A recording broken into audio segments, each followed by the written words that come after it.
All right, now we're going to talk about what are your favorite websites you visit. So, why would I ask that?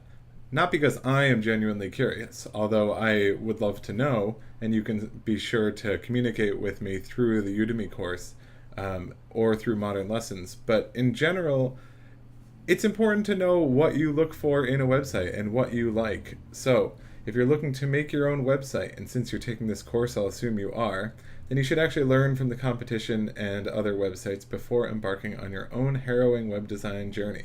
So, ask yourself these questions right now. What websites do you find yourself drawn to? Is it the content or is it the design? Is it some magical mixture of both, perhaps? Ask yourself these questions right now. I can wait.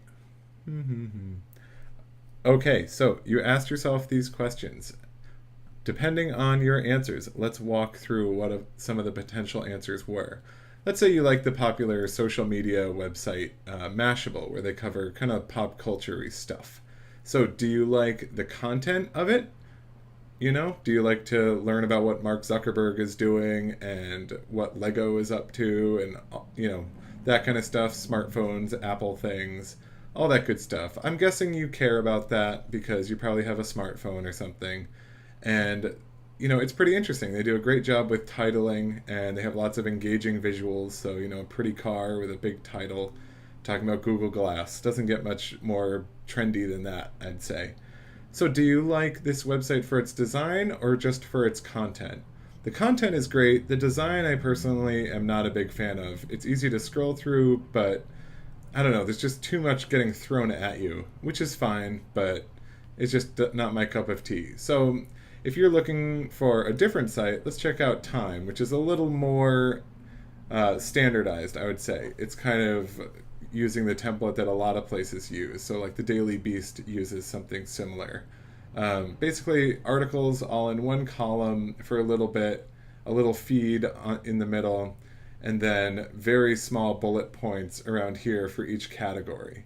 And they have some other stuff thrown in, but basically, that's about it. So, lots of headlines. Only a few of them are in big, bold font.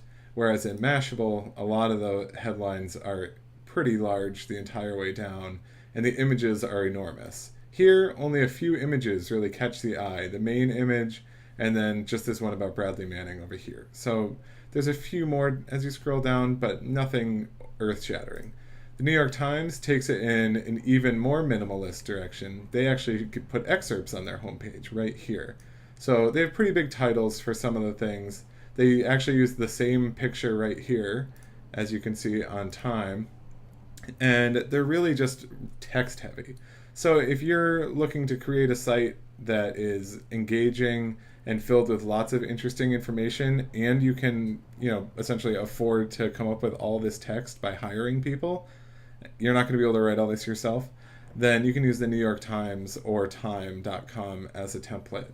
But if you're going to start a blog or an e-commerce website, or really a creative portfolio website too, then I'd recommend checking out Mashable and kind of other social media topic-y websites because they have huge images on it, which kind of take the onus off of you for providing tons of content. So you can just throw a huge image up there, a big title, and that's about it. And that takes up, as you can see, about a third of the entire viewable page. And the final note I wanted to make about what your favorite website is Apple.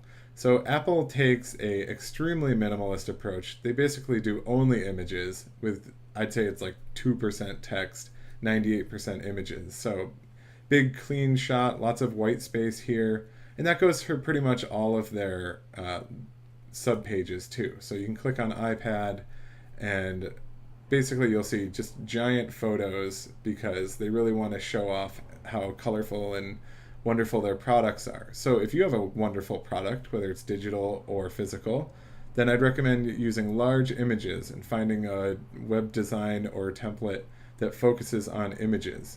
And this will become especially apparent as we move down the course a little further.